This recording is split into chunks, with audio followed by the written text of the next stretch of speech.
Hello दोस्तों। स्वागत है आपका आपकी अपनी यूट्यूब चैनल एग्ज़ाम पॉइंट पर। मैं रोज की तरह आज फिर 8 अक्टूबर 2024 का करंट्स अफेयर लेकर आया हूँ। आज 8 अक्टूबर के जितने भी इम्पोर्टेंट क्वेश्चन बनते हैं उन्हें हम डिस्कस करेंगे, उनके बारे में जानेंगे। उससे पहले मेरे चैनल को सब्सक्राइब कर दें, लाइक कर दें, अपने अपने व्हाट्सएप फेसबुक ग्रुप में शेयर जरूर करें। बेल आइकन को जरूर प्रेस कर लें जिससे कि नई नई वीडियो का नोटिफिकेशन आपको समय समय पर मिलता रहे। लास्ट के इस वीडियो में हमने आपके लिए एक क्वेश्चन रखा है जिसका आंसर आप लोग को कमेंट्स बॉक्स में देना है। दोस्तों, वीडियो का फीडबैक लास्ट में आप लोग जरूर दिया करें। आइए शुरू करते हैं। क्वेश्चन नंबर पहला देख लेते हैं। विश्व कपास दिवस हर साल कब मनाया जाता है? सही आंसर है सी, 7 अक्टूबर को विश्व कपास दिवस मनाया जाता है। आइए परीक्षा बिंदु देख लेते हैं। विश्व कपास दिवस हर साल 7 अक्टूबर को मनाया जाता है। यह एक पहल है जो 2019 में विश्व व्यापार संगठन के जिनेवा मुख्यालय में शुरू हुई थी। कपास 5 महाद्वीपों के 75 से अधिक देशों में उगाया जाता है और विश्व भर में इसका कारोबार होता है। 2024 की थीम सस्टेनेबल कपास है। भारत में कपास के सबसे बड़े उत्पादकों में से एक है जो विश्व कपास का उत्पादन लगभग 26% करता है। आइए नेक्स्ट क्वेश्चन देख लेते हैं। क्वेश्चन नंबर है 2। एफसीआई एंड अन्ना दर्पण पहल के साथ किस प्रकार का डिजिटल परिवर्तन शुरू किया गया है? सही आंसर है बी, गोदाम प्रबंधन। आइए परीक्षा बिंदु देख लेते हैं। भारतीय खाद्य निगम एफसीआई ने अन्ना दर्पण लॉन्च किया है जो एक तकनीकी संचालित पहल है जिसका उद्देश्य अपनी आपूर्ति श्रृंखला प्रबंधन प्रणाली को आधुनिक बनाना और मंडियों, मिलों और डिपो सहित विभिन्न स्तरों पर संचालन को बढ़ाना है। अन्ना दर्पण एक माइक्रो सर्विसेज आधारित एकीकृत प्रणाली है जिसे संचालन को सुव्यवस्थित करने, उपयोगकर्ता अनुभव में सुधार करने और एफसीआई आपूर्ति श्रृंखला के भीतर डेटा संचालित निर्णय लेने की सुविधा के लिए डिजाइन किया गया है। आइए नेक्स्ट क्वेश्चन देखते हैं। क्वेश्चन नंबर है 3। आरबीआई ने किसे नया कार्यकारी निर्देशक नियुक्त किया है? सही आंसर है बी, अविरल जैन जी को कार्यकारी निर्देशक बनाया गया है आरबीआई का। आइए परीक्षा बिंदु देख लेते हैं। भारतीय रिजर्व बैंक आरबीआई ने 1 अक्टूबर 2024 से अविरल जैन को कार्यकारी निर्देशक ईडी नियुक्त किया है। ईडी के रूप में पदोन्नत होने से पहले जैन महाराष्ट्र के क्षेत्रीय निर्देशक के रूप में कार्यरत थे। अविरल जैन को पर्यवेक्षण, मुद्रा प्रबंधन, विदेशी मुद्रा विनिमय और मानव संसाधन प्रबंधन के क्षेत्रों में 3 दशकों से अधिक का अनुभव है।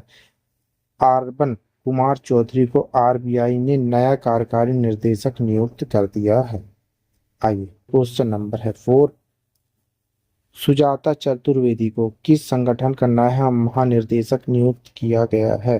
सही आंसर है बी, भारतीय खेल प्राधिकरण साइन।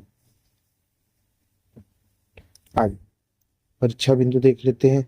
बिहार कैडर की 1989 बैच की आईएएस अधिकारी सुजाता चतुर्वेदी को 1 अक्टूबर 2024 से प्रभावी संदीप प्रधान के स्थान पर भारतीय खेल प्राधिकरण साउ के नए महानिर्देशक के रूप में अतिरिक्त जिम्मेदारी सौंपी गई है जो भारत के खेल प्रशासन में एक महत्वपूर्ण विकास को चिन्हित करती है।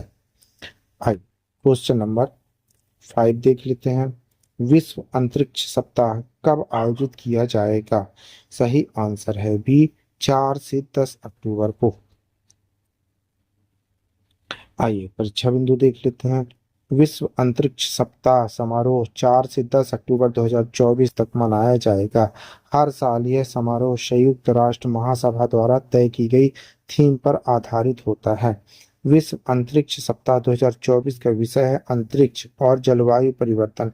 यह विषय चरम मौसम, जलवायु परिवर्तन आदि के खिलाफ हमारी चल रही लड़ाई में अंतरिक्ष विज्ञान और प्रौद्योगिकी के परिवर्तनकारी प्रभाव का जश्न मनाने और पृथ्वी की जलवायु के बारे में हमारी धारणा, ज्ञान, आधार और प्रबंधन को बढ़ाने में अंतरिक्ष अन्वेषण की सक्रिय भूमि पर जोर देने के लिए है। आइए क्वेश्चन नंबर 6 देखते हैं।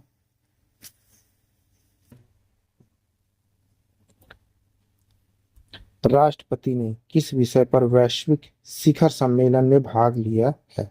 सही आंसर है बी, स्वच्छ और स्वास्थ्य समाज के लिए आध्यात्मिकता। ऑप्शन है बी। आइए परीक्षा बिंदु देख लेते हैं।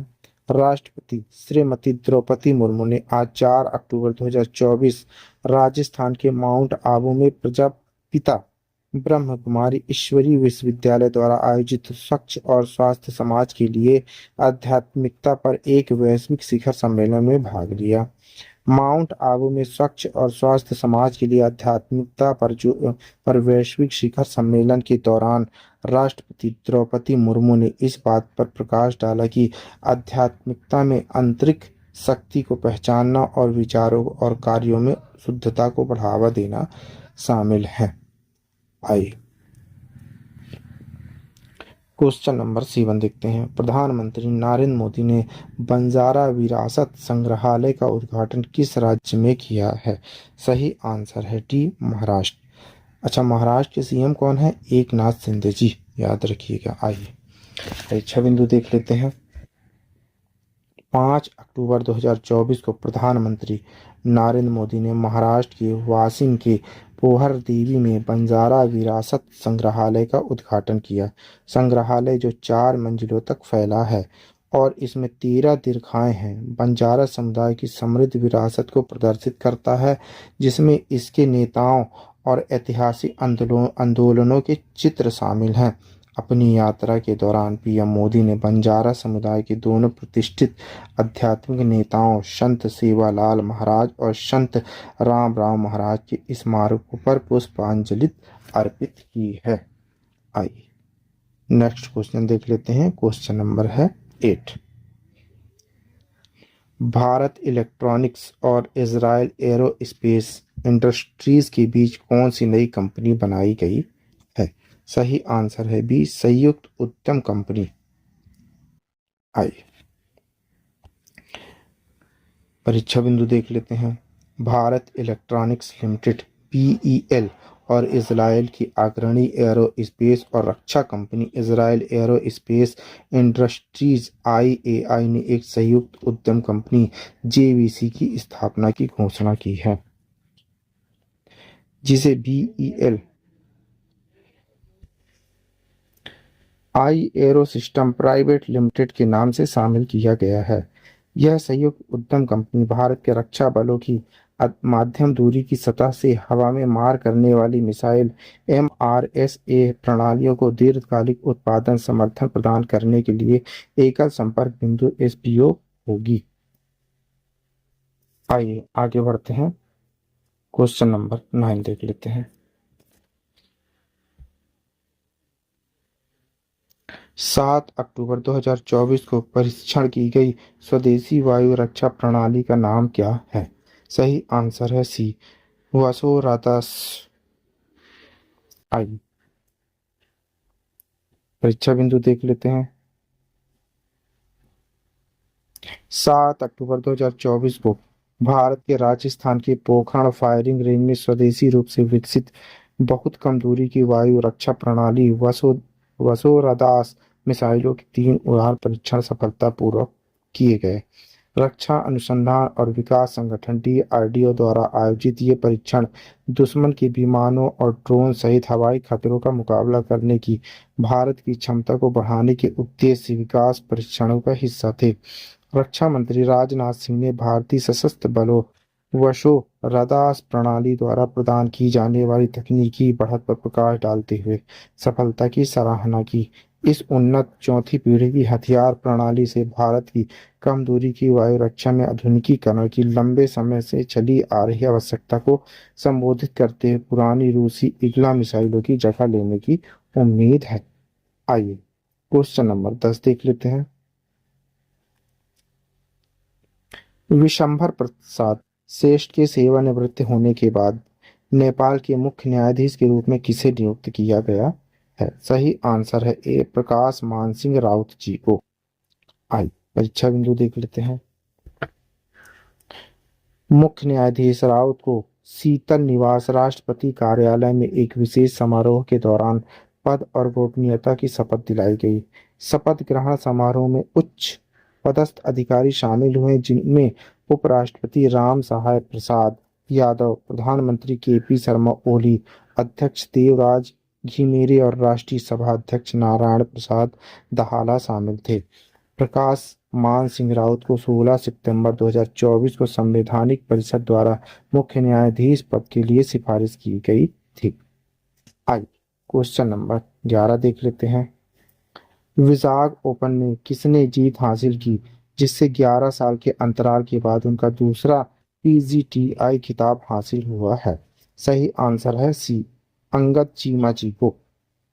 आइए परीक्षा बिंदु देख लेते हैं। चीमा ने 8 फुट के बॉडी फुट को बदलकर जीत हासिल की, जिससे उन्हें 15 लाख रुपए का चेक मिला, जिससे वह टाटा स्टील पीजीटीआई रैंकिंग में चौथे तीसरे स्थान पर आ गए। अंगद चीमा ने पूरे सीजन में अपने स्थिरता का प्रदर्शन किया, जिससे 11 सालों में उनका पहला पीजीटीआई खिताब हासिल हुआ है। आइए क्वेश्चन नंबर 12 देख लेते हैं।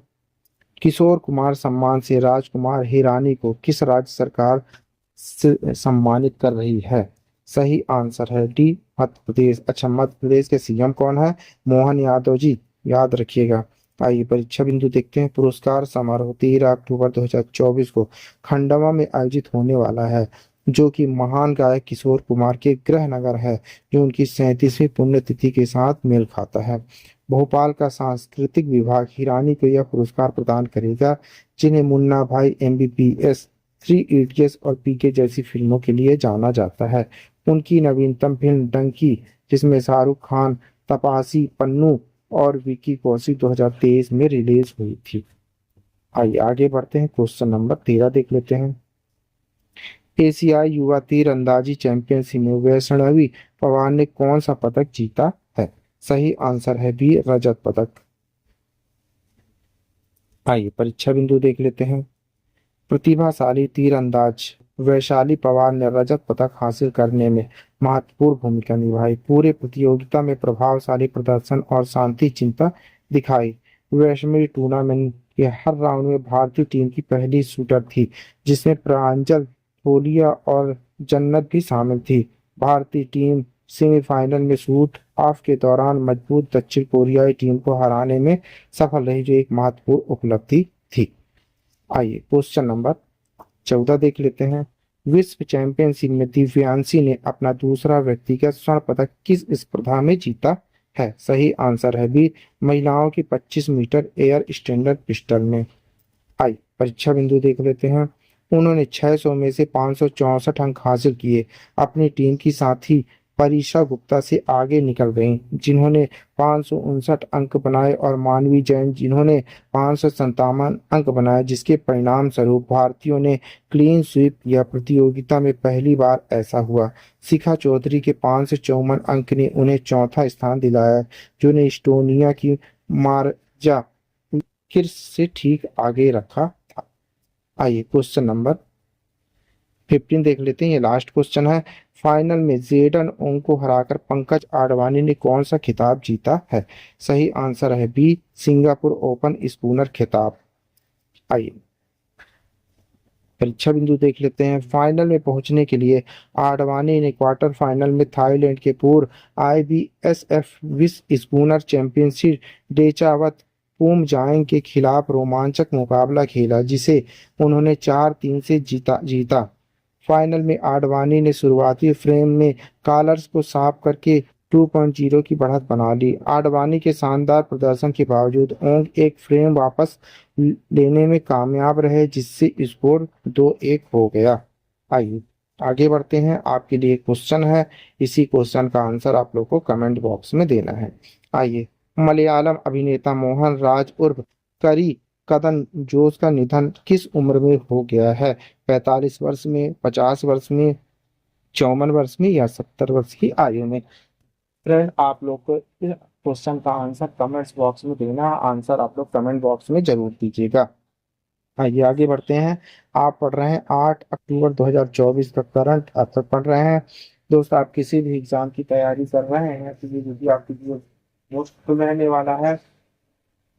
आप हमारे पीडीएफ डाउनलोड करने के लिए आप हमारे टेलीग्राम चैनल एग्जाम पॉइंट पर जाकर वहां से पीडीएफ डाउनलोड कर सकते हैं। Thank you for watching my video. इस वीडियो को ज़्यादा से ज़्यादा शेयर करें, लाइक करें, कमेंट करें। Thank you.